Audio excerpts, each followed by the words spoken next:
They offered a dying bobcat a place to spend his final days. They never expected he would become the wild, purring heart of their family. The lights at the Cedar Creek Wildlife Center were harsh. They buzzed over the concrete floors. Dr. Evelyn Reed made her morning rounds. The air smelled of disinfectant and quiet sadness. She had been the center's veterinarian for 15 years. But some decisions never got easier. Her clipboard held the week's schedule. One entry made her feel sick. Bobcat number 2847. Euthanasia. Friday at 2 p.m. She stopped at his enclosure. She peered through the chain-link fence. A young bobcat was huddled in the corner. He was a small, broken thing. They had named him Leo. It was a strong name for an animal with no strength left. He barely lifted his head. His ribs stuck out sharply through his patchy, dull fur. His eyes should have held a wildfire. Instead, they were empty, lifeless. For months, she thought to herself. She remembered the day he arrived. A hiker had found him collapsed near a trail. He was starving. He was weak. He showed all the signs of being kept as a pet. Someone had raised him illegally. Then they had thrown him away when he became a problem. There was no microchip, no collar. There were no clues to his past. He was just a young bobcat who did not know how to be a bobcat. Evelyn had tried everything. She gave him special diets. She tried vitamin supplements. She tried to make his enclosure feel more like the wild. Nothing worked. Nothing sparked the instincts he needed to survive. Leo would not hunt the live prey they offered. He showed no fear of humans. He spent his days lying in a corner. He was waiting for nothing. The center had a clear policy. Animals that could not be released back into the wild had to be humanely put to sleep. They did not have the space or the money for permanent residence. Leo's fate was sealed. His death warrant was signed. He was just case number 2847, waiting for his final hours. Evelyn was about to turn away. Her heart was heavy. Then her phone buzzed. The caller ID said, Second Chance Sanctuary. Evelyn, it's Sarah Vance from Second Chance. Her voice was calm and steady. I heard you have a bobcat scheduled for euthanasia. Evelyn's heart gave a little jump. Second Chance was a small sanctuary in Wyoming. They were known for taking on the hopeless cases, the animals no one else could help. Yes, we do, Evelyn said. But Sarah, I have to be honest. This animal is in very bad shape. He's been here for 4 months. There's been no progress. He is completely dependent on humans. He won't eat right. He has almost no muscle left. Send me his file, Sarah said gently. Her voice held no judgment, only possibility. We might have an option. 3 days later, Evelyn stood in the center's parking lot. The air was crisp with the promise of autumn. She watched as Sarah and her assistant loaded Leo's transport crate into a special van. Leo had barely moved during the transfer. It was another sign of his broken spirit. Are you sure about this? Evelyn asked one last time. Sarah smiled. Her face was kind, lined with years of caring for lost causes. We have a foster family, Arthur and Eleanor Vance. They are experienced with exotic cats. They've worked miracles before. If anyone can reach him, they can. As the van pulled away, a tiny flame of hope flickered in Evelyn's chest. Maybe Leo's story was not over after all. The Vance property was 20 acres of Wyoming quiet. Rolling hills met a wide-open sky. A modified barn stood near the main house. It was a rehabilitation facility, complete with strong, safe enclosures. Arthur Vance had been a large animal vet for 30 years. His wife, Eleanor, had been his vet tech. Their retirement plan was supposed to be about travel. Instead, it had become about healing. It all started 5 years ago, with an injured mountain lion that needed a place to recover. Arthur peered into the transport crate. Leo lay curled in a tight ball. His breathing was fast and shallow. The long journey had terrified him. He's worse than I expected, Arthur said quietly. His voice was deep and calm. Let's get him into the quarantine enclosure, Eleanor suggested. Her tone was gentle but firm. No sudden movements. No forcing anything. We go at his pace. They moved the crate into a spacious, clean enclosure. It had logs for climbing and a soft bed of straw in a sheltered den. They opened the door. Then they backed away and left him alone. The first 2 weeks were filled with a heavy silence. Leo refused almost all food. He would only eat small pieces of raw chicken, and only if they left it and disappeared from sight. He spent his days pressed against the farthest wall of his enclosure. His dull eyes tracked every movement outside his small world. He was a statue of fear. Arthur and Eleanor developed a routine. They would take turns sitting quietly in chairs just outside his enclosure. They did not stare at him. They did not talk to him. They just existed. Arthur would read old veterinary journals. Eleanor would work on her laptop, answering emails for the sanctuary. They were a constant, non-threatening presence. They were teaching him that humans could be near without bringing harm. The breakthrough came on the 18th day. It was small, almost unnoticeable. Eleanor was sitting in her usual spot, knitting a brightly colored scarf. The rhythmic click of the needles was the only sound.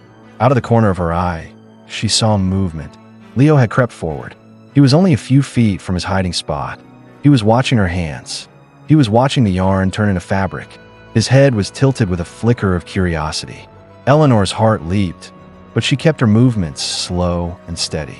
She did not look at him directly. She just kept knitting. She began to hum softly. It was an old lullaby her grandmother used to sing to her. It was a simple, gentle tune. Each day after that, Leo ventured a little closer. The fear in his eyes began to be replaced by a cautious curiosity. Arthur started bringing his old acoustic guitar with him. He would sit and play quiet, simple melodies. The soft music seemed to untangle some of the knots of anxiety inside the little bobcat. They introduced new foods. They did it slowly, one at a time. They discovered he loved rabbit meat far more than chicken. They also learned something strange. He would eat more if they stayed nearby. It was the opposite of his first weeks. It was as if he now needed their presence for comfort. Look at his eyes, Eleanor whispered one evening. They were watching from the kitchen window. Leo was batting at a feathered toy they had hung from a branch. It was the first time they had seen him play. There's something there now. A spark. Arthur nodded. He was a man of few words, but his eyes saw everything. He noticed the bobcat's coat was starting to fill in. The dull, patchy brown was taking on a healthier, amber glow. He's gaining weight, too, Arthur said. I'd say he's up at least 8 pounds. 6 weeks after he arrived, Leo reached a milestone. It was a moment that brought tears to Eleanor's eyes. She was approaching the enclosure with his evening meal. In the past, he would always retreat to his corner and wait for her to leave. This time, he did not retreat. He walked toward the fence. He looked right at her, and he made a sound. It was not a meow like a house cat. It was not a purr. It was a soft, chirping noise. It was a unique bobcat sound that seemed to say, "Hello, I see you." "Arthur," she called, her voice shaking with emotion. "Come see this." From that day on, Leo's recovery sped up. He began to use his entire enclosure. He climbed the platforms they had built. He stalked the wild rabbits that sometimes hopped past his fence. His muscles grew stronger. His movements became more confident, more fluid. He was starting to look like a bobcat again. But it was what happened next that changed everything. One afternoon, Eleanor was cleaning Leo's enclosure. Arthur stood watch nearby. It was their usual routine. Leo would move into a small, connected holding area while Eleanor worked. But this day was different. As Eleanor bent down to pick up his water bowl, Leo approached her. He moved slowly, cautiously. He came right up to her and gently butted his head against her leg. Eleanor froze. She held her breath.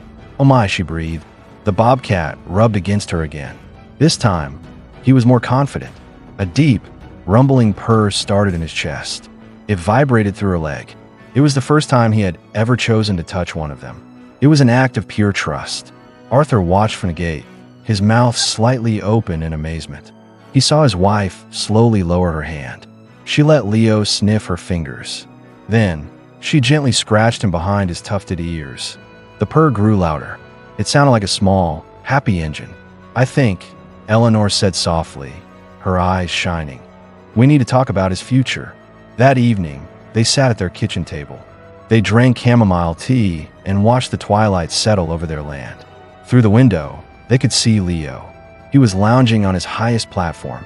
He looked more relaxed and content than they had ever seen him. "He's not releasable," Arthur stated. It was the obvious, unspoken truth. "He's too comfortable with us, too imprinted. Second Chance wants to place him in their permanent sanctuary," Eleanor said, but her voice was flat. It lacked enthusiasm. Arthur studied his wife's face. They had been married for 38 years. He knew that look. He knew what was in her heart before she said it. But, he prompted gently, "But he's bonded with us, Arthur. she said, her voice full of emotion. You've seen it. The way he waits by the fence when he hears our car. How he only makes that chirping sound for us. He only purrs for us. She hesitated, and then I've bonded with him too. She looked down at her hands, then back at her husband. I know it's crazy. I know we already have Winston and Pip, and we said no more permanent residents. But you want to keep him. Eleanor met her husband's gaze. Her eyes pleaded with him to understand. I know it's a huge responsibility. The permits, the inspections, the special diet, the vet care. He's not a pet. He's a wild animal who needs specific care. But Tom, I can't explain it. It feels like he chose us. Arthur was quiet for a long time. He looked out the window at the bobcat. Leo was grooming himself now. His rough tongue worked methodically through his spotted coat. He would pause every so often, his tufted ears swiveling like radar dishes, taking in his small kingdom. We need to modify the house, Arthur said finally, his voice thoughtful. Create a space for him. An indoor-outdoor area where he could be part of the family, but still have his own territory. Eleanor's eyes widened. Hope dawned on her face. I mean, Arthur said, a small smile touching his lips, that I married a woman with a heart too big for her own good, and I wouldn't have it any other way. But we do this right. Full permits, regular inspections, and we work closely with the sanctuary's veterinary team. Eleanor launched herself across the table. She nearly knocked over their teacups in her rush to hug her husband. Tears of relief and joy streamed down her face. The next few months were a blur of activity. There was construction, paperwork, and endless preparation. They converted their large, sunny porch into a bobcat-proof living space. It had climbing structures, high shelves, and hiding spots. A special, secure door led to a new, large outdoor enclosure. They installed heavy-duty fencing and a double-door entry system for safety. They consulted with exotic animal experts. They made sure everything was perfect, both for the law and for Leo. Winston, their elderly golden retriever, watched the whole process with a calm, patient curiosity. Pip, their rescue border collie, was a different story. She was a nervous, anxious dog. The noise and strangers made her hide under the bed for most of the construction. Finally, on a warm September day, it was time. It was almost a year after Leo had first arrived at Cedar Creek, a broken animal with no future. Today, he was moving into his forever home. Sarah from Second Chance came to oversee the move. You sure about this? She asked, echoing Dr. Reed's words from a year ago. Arthur and Eleanor exchanged a look. It was a look of certainty and love. We're sure, Eleanor said firmly. They placed his transport crate in the new sunroom and opened the door. For a moment, nothing happened. Then, a spotted head with two pointy, tufted ears emerged. Leo's golden eyes took in the new environment. He stepped out cautiously. His large, padded paws were silent on the tile floor. What happened next amazed everyone. They had expected him to be nervous. They thought he would explore slowly, fearfully. Instead, Leo moved through the room with a calm confidence. He inspected each climbing platform. He tested a hammock they had hung in a corner. He sniffed every new object. Then, as if he had lived there his whole life, he jumped onto the comfortable sofa, curled into a ball, and let out a long, contented sigh. Sarah laughed, a sound of pure delight. Well, she said, I think he approves. The first few weeks were an adjustment. Leo and the dogs were kept separate at first. They could see and smell each other through the glass door that connected the sunroom to the rest of the house. Winston, the golden retriever, was a gentle soul. He was immediately accepting. He would often lie down near the glass door. His tail would thump a slow, happy rhythm on the floor whenever Leo came near. Pip, the border collie, was much more nervous. She would bark and run away whenever she caught sight of the big cat. But Leo showed a remarkable patience. He would simply sit by the glass, grooming himself or playing with a toy. He seemed completely unbothered by her anxious displays. The breakthrough with Pip happened by accident. One evening, Arthur was bringing in Leo's dinner. He forgot to slide the glass door completely shut. Before anyone could react, Leo padded silently into the main house. Eleanor's heart stopped. She saw Pip, frozen on her dog bed across the room, trembling. But Leo simply walked past her. He gave the kitchen a brief sniff. Then he turned around, walked into the living room, hopped up onto Arthur's big recliner, and curled up as if he belonged there. "Nobody move," Arthur whispered. They watched in silent amazement. Pip, after a few minutes of intense internal debate, crept off her bed. She moved slowly, cautiously, toward the recliner. She needed to investigate this strange, new member of her pack. Leo opened one eye. He gave a magnificent yawn, showing off his impressive canine teeth. Then he went back to sleep. From that moment on, an unlikely friendship began to grow. Pip, who was usually too anxious to play with other dogs, found a strange confidence in Leo's calm presence. The Bobcat seemed to have a soothing effect on her. Within weeks, they could often be found lying near each other. They didn't cuddle, but they shared the same space, comfortable in each other's company. "He's like therapy for her," Eleanor observed one evening. She was watching Pip drop a tennis ball near Leo, trying to start a game. Leo, in typical cat fashion, completely ignored the ball. But the gesture from Pip was huge. "He's therapy for all of us," Arthur replied. He was scratching Leo behind the ears. The big cat was sprawled across his lap, purring like a diesel engine. Leo's unique personality started to shine. He had strange quirks. He was obsessed with fresh leaves, especially maple and oak. Eleanor would bring in small branches for him. She would often find him on the porch, delicately selecting and munching on leaves. He looked like a food critic at a fancy restaurant. This led to a funny, recurring scene. Pip, who always wanted to be part of whatever Leo was doing, would try to eat the leaves too. Every single time, she would take one bite, make a face of pure disgust, and spit it out. Then she would look at Leo with an expression that clearly said, "How can you eat this stuff?" Leo would just continue his meal, unbothered.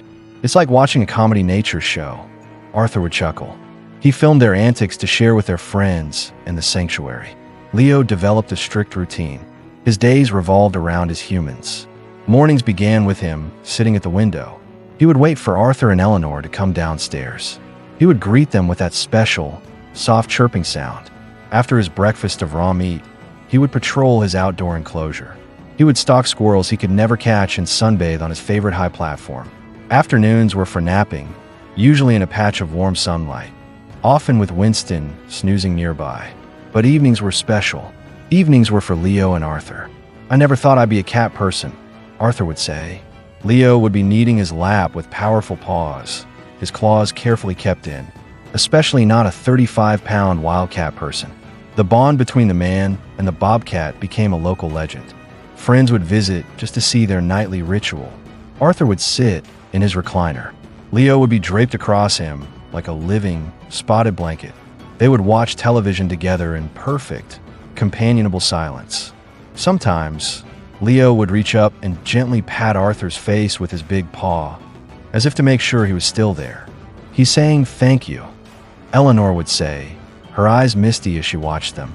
"Every single day, in his own way, he's thanking you for saving him." One evening, they had guests for dinner. They were Arthur's old colleagues from the vet clinic. After dinner, as they sat in the living room, Leo padded in. He was carrying his favorite toy, a stuffed fish that was almost as big as he was. With great ceremony, he dropped the fish at Arthur's feet. Then he looked at the guests. His expression seemed to say, "Look what I can do. Aren't I clever?" The room filled with delighted laughter.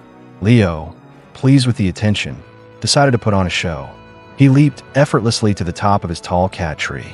He then performed a series of daring jumps and balances that could only be described as Bobcat parkour. "He's a ham," one of the guests said, laughing. And it was true. Leo had discovered that he enjoyed being admired, as long as it was on his terms.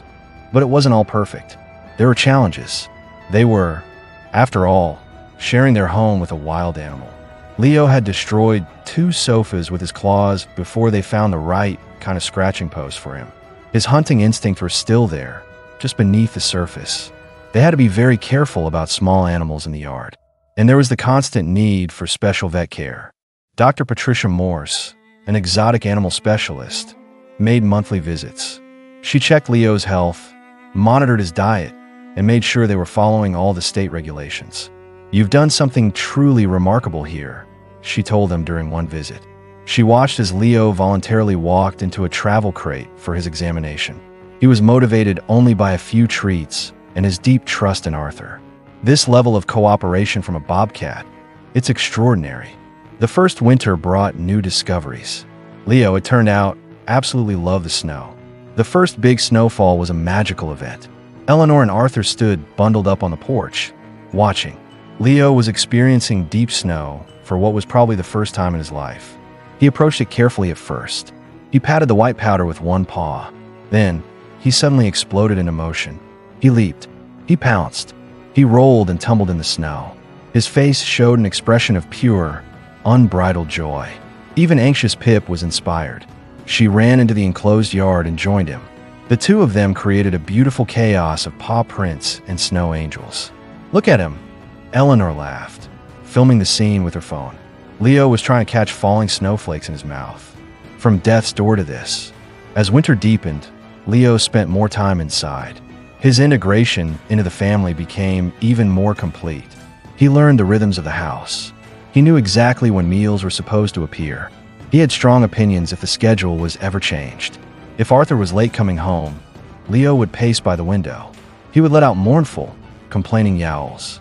Eleanor would text her husband, "You'd better hurry. Your cat is upset with you." One evening in late February, Eleanor came into the living room. She found Arthur asleep in his recliner. Leo was stretched out on top of him, also fast asleep. Winston was lying on the rug beside them. Even Pip had curled up on the nearby sofa. The fire crackled in the fireplace. Snow fell in soft, silent flakes outside the window.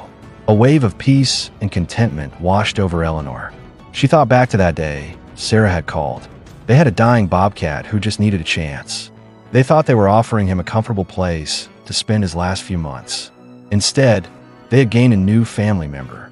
He had brought joy, laughter, and a wild, untamed beauty into their quiet lives. From death row to the recliner, she whispered, careful not to wake the sleeping pile of contentment. Leo opened one amber eye. He looked at her with what she was sure was affection. Then he closed it again. His deep purr rumbled through Arthur's chest like distant, gentle thunder. Dr. Evelyn Reed from the Cedar Creek Center visited on the second anniversary of Leo's adoption. She stood in the Van Cess living room, her mouth open in amazement. She watched the once-dying bobcat leap onto his outdoor platforms. His muscles rippled under a thick, glossy coat. He was the picture of health and vitality. "I wouldn't have believed it," she said. She accepted a cup of coffee from Eleanor. "When he left our facility, I thought we were just postponing the inevitable. I never imagined this. He just needed to find his people," Arthur said simply. Leo patted over and rubbed against his legs, purring. "Sometimes, that's all any of us need." As if to prove the point, Leo went to his latest collection of leaves. Eleanor had brought in fresh maple branches that morning. He carried a leafy twig to his favorite sunny spot on the rug. Pip, ever hopeful, followed him. She made her daily attempt to eat a leaf. The result was the same as always. A face of disgust and a dramatic spit. Every single day, Eleanor laughed. Pip gave Leo an accusatory look. "You'd think she'd learn. Maybe she likes the routine," Arthur suggested, smiling. "The predictability of it. Leo eats leaves. Pip tries and fails. All is right with the world." Later that evening, as Arthur settled into his recliner, Leo surprised them. Usually, he would jump straight onto Arthur's lap. But tonight, he first went to Eleanor. He butted his head against her hand, asking for scratches. Then he walked over to Winston and gave him a gentle, nose-to-nose touch. He even approached Pip, who licked his ear in a quiet greeting. Only after he had made his rounds did he finally jump onto Arthur's lap. He circled 3 times. Then he settled into his spot with a deep, contented sigh. "He's saying thank you," Eleanor said, her voice thick with emotion. "To all of us." Arthur stroked the soft, thick fur between Leo's tufted ears. He felt the deep purr that seemed to come from the bobcat's very soul. "No, Leo," he said softly, speaking to the cat who had changed their lives. "Thank you. Thank you for choosing us, for trusting us, for showing us that sometimes the most unexpected families are the most perfect ones." Night fell over the quiet Wyoming countryside. The Vance household settled into a peaceful silence. A rescued bobcat, who had once been hours from death, snoozed on a warm lap. A golden retriever dreamed of tennis balls. A once anxious border collie slept soundly, no longer afraid of the world. And two people, who thought their retirement would be predictable, found themselves living a wild, beautiful, and unexpected life. Through the window, the stars shone like diamonds in the clear winter sky. And if you listened very, very carefully, you could hear the rumbling purr of a happy bobcat. It was the sound of a second chance. It was the sound of an unlikely friendship. It was the sound of a wild heart, finally home.